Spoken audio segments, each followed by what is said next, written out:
When a man finds himself alone, without a girlfriend, without constant companionship, he is confronted with a reality that many people in the modern world work tirelessly to avoid: the raw and unfiltered presence of himself. Most of us, if we are honest, will admit that we spend an enormous amount of our lives running away from silence, from solitude, from the heavy weight of our own thoughts.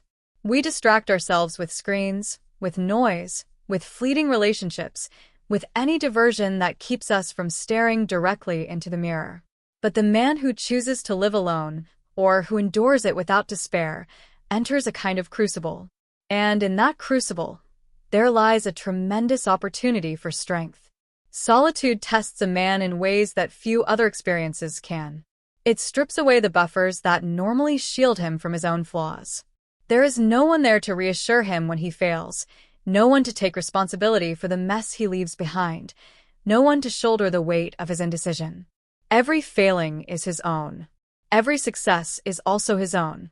That is a terrifying reality because it means there is no easy escape from accountability.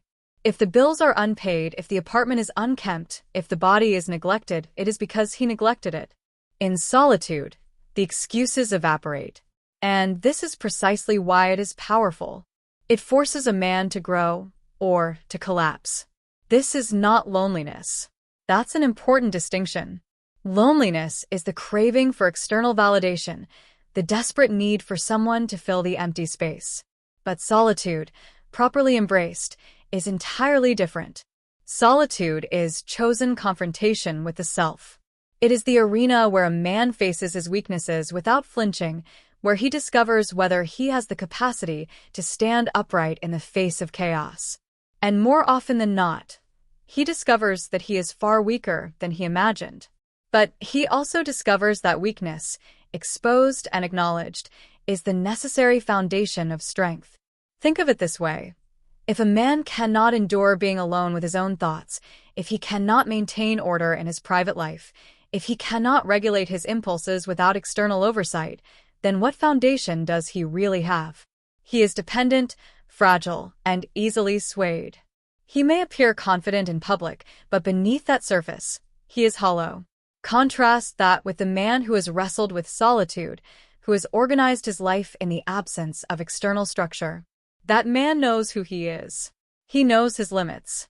And he has built the strength to carry himself without requiring constant validation from others. That is the essence of genuine independence. There is also something profoundly psychological at work here. Carl Jung often spoke about the importance of confronting the shadow, the darker, unconscious aspects of ourselves that we prefer to ignore. When you live alone, without distraction, you inevitably encounter that shadow. You notice your laziness, your self-deception, your compulsions, your hidden fears. They rise to the surface because there is nothing to drown them out. And while that confrontation is painful, it is also transformative. The man who faces his shadow directly becomes formidable because he no longer fears the truth about himself. He integrates it. He learns discipline not as a superficial performance, but as an authentic necessity for survival.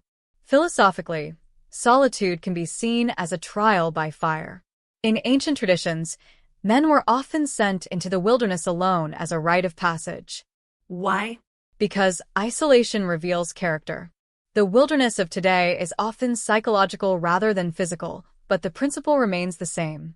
A man who cannot stand alone is unprepared for the real demands of life.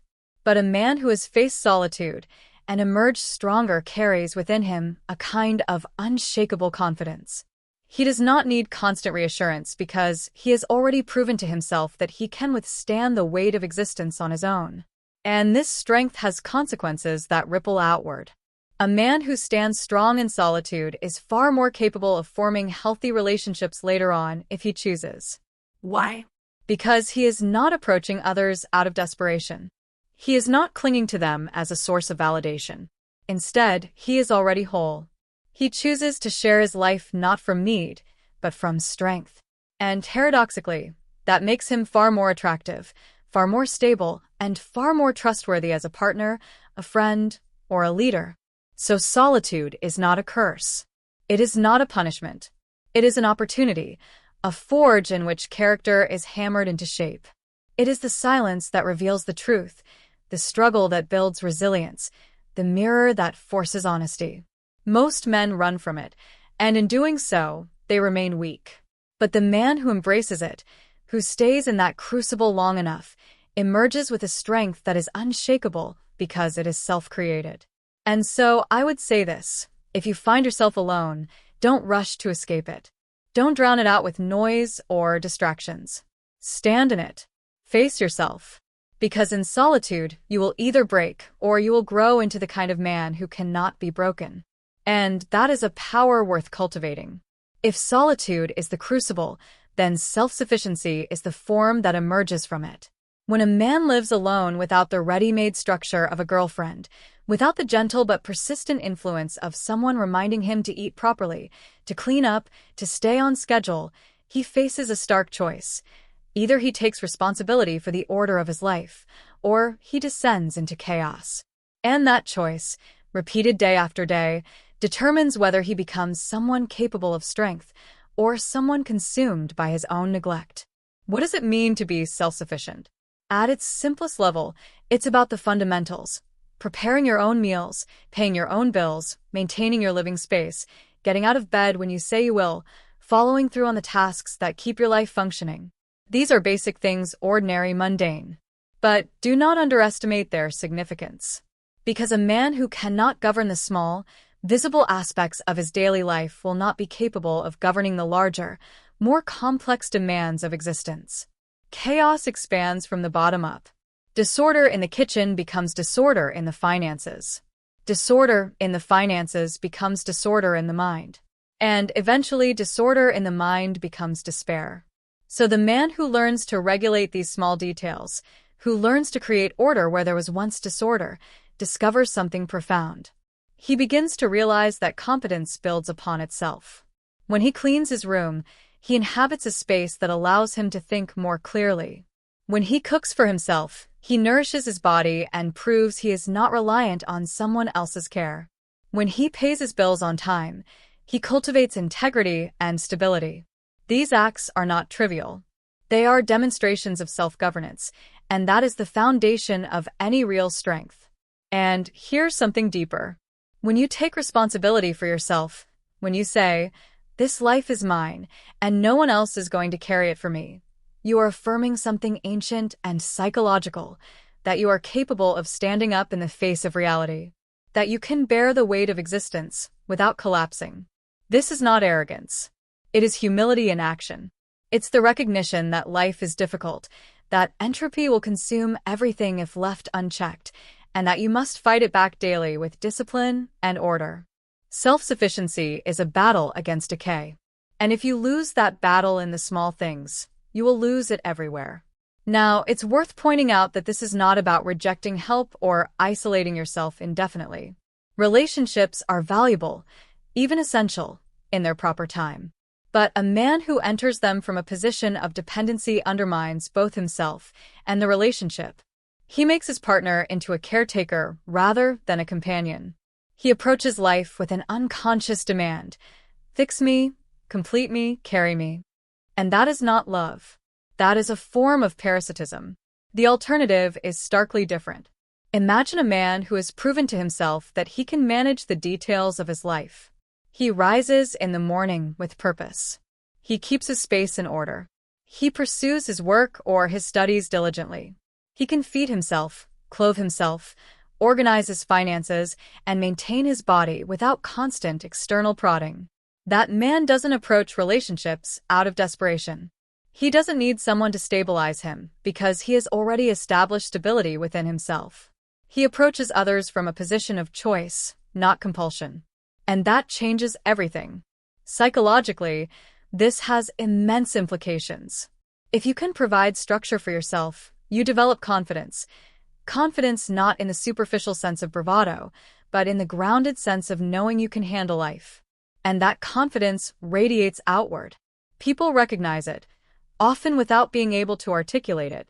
They see that you are not fragile, not constantly searching for someone to pick up your pieces. They sense that you can carry your share of the load.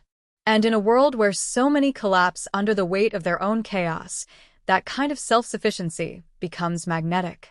There's also a deeper philosophical principle at work here. To be self-sufficient is to accept the tragic responsibility of being human. Life will not organize itself for you. Entropy is the default. Disorder is always crouching at the door. But when you accept that, when you take it on willingly, you transform your existence. You become a source of order in a world that tends toward chaos. And that makes you dangerous in the best sense of the word. Dangerous to despair, to mediocrity, to weakness. It is no accident that the great thinkers of history, from the Stoics to the existentialists, place such emphasis on self-mastery. Because without it, nothing else holds. You cannot lead others if you cannot lead yourself. You cannot care for others if you cannot first care for yourself. And you cannot truly love another if you are secretly dependent on them for your survival. Self-sufficiency is the ground from which all higher forms of responsibility grow. So the man who lives alone, who chooses not to lean on a girlfriend to stabilize him, is not merely surviving, he is training. Every small act of discipline becomes a rehearsal for larger acts of strength. Every responsibility fulfilled builds a foundation that can withstand greater challenges.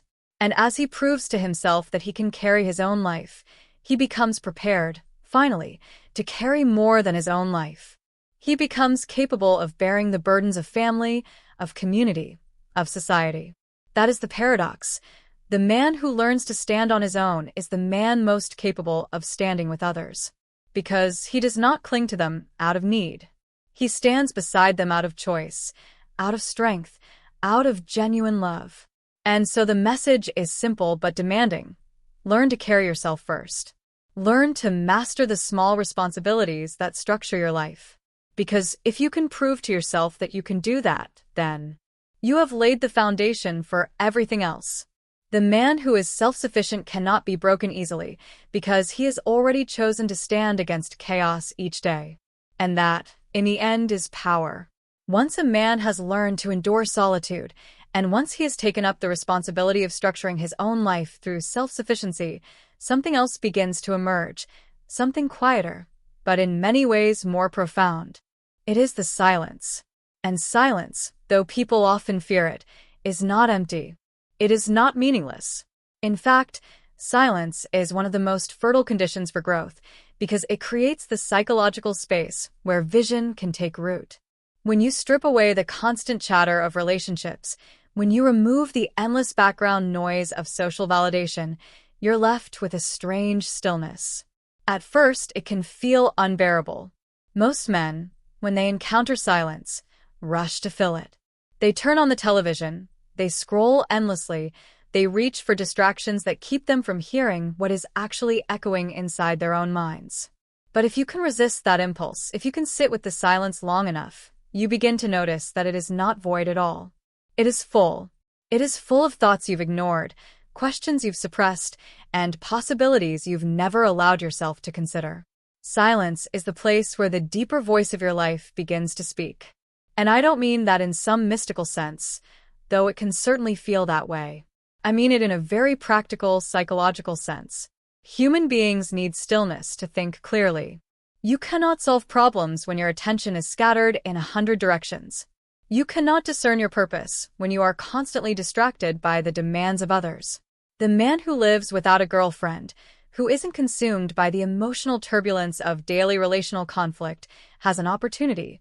He can listen to himself. He can ask, what am I doing?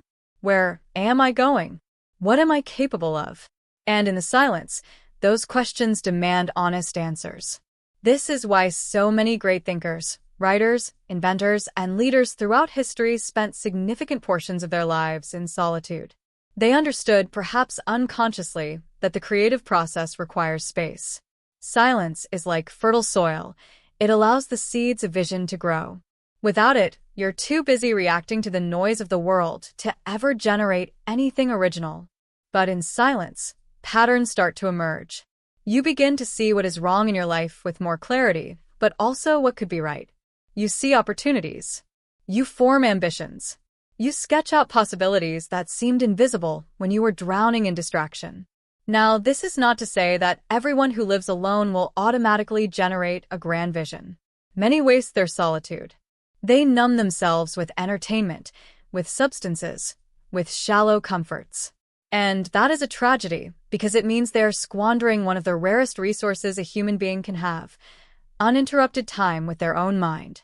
But the man who takes silence seriously, who uses it as a space for reflection and discipline, finds that solitude becomes not an absence, but a presence.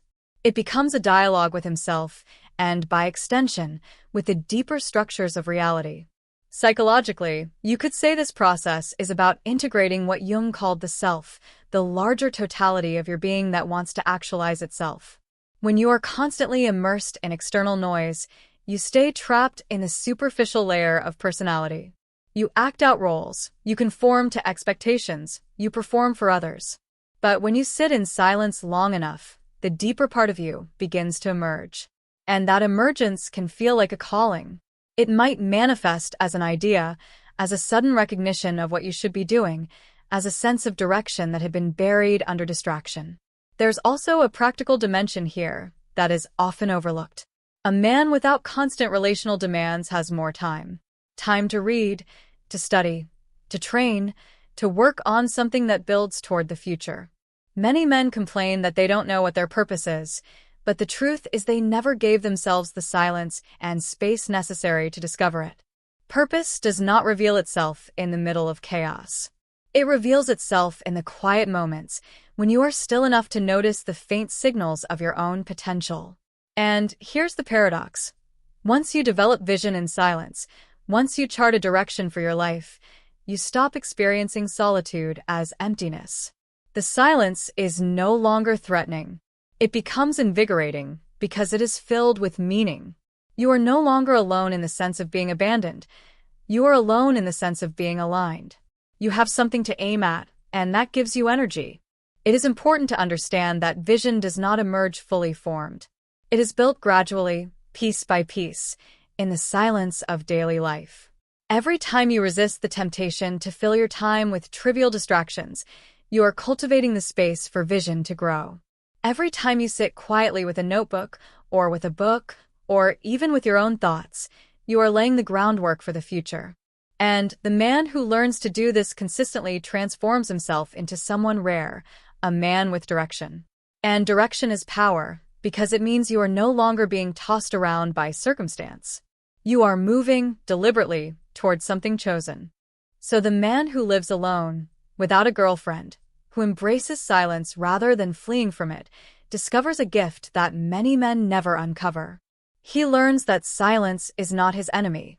It is his teacher. It gives him vision, and vision is what turns a man from a wanderer into a builder, from a consumer into a creator, from someone drifting through life into someone shaping it. And so I would leave you with this. Do not run from silence. Do not treat it as emptiness to be avoided, but as soil in which your deepest potential can grow. Sit with it, listen to it, and let it show you who you could be. Because a man with vision born from silence is not just living, he is building a future worth living for. One of the most dangerous mistakes a man can make is to build his life on desperation. You see it everywhere. In relationships, in careers, in the choices people make when they are terrified of being alone, of being inadequate, of being unrecognized. Desperation drives men to cling to situations that diminish them. It makes them accept mediocrity because the alternative, standing alone, feels unbearable. But here is the truth. Desperation is weakness, and weakness compounds itself. The man who cannot face solitude will trade his freedom for the illusion of comfort. And in doing so, he gives away the very possibility of becoming strong. The man who lives without a girlfriend, by choice or by circumstance, stands at a crossroads. He can either treat that condition as evidence of failure and scramble frantically to escape it, or he can embrace it as an arena to cultivate strength. The distinction is critical. If he allows desperation to dictate his actions, he will chase any form of validation available to him. He will enter relationships not because they are right, but because he cannot bear the silence. He will mold himself into what others want, not because it is true to him, but because he fears rejection. That kind of man may secure companionship, but it will be hollow. It will corrode over time because it was built on weakness rather than strength. But the man who chooses differently, the one who refuses to live desperately, discovers a paradoxical power. By not needing a relationship to define his worth, he becomes more valuable within one. By refusing to seek validation through others, he cultivates it from within. And in this refusal, there is dignity.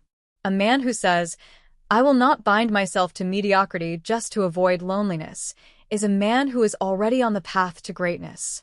Because strength is not only about what you accept, it is also about what you reject. This choice requires courage. Let's not downplay that. Loneliness can gnaw at you. The absence of validation can feel crushing, especially in a world where every image on social media seems to scream at you. You are incomplete without someone. But that message is a lie.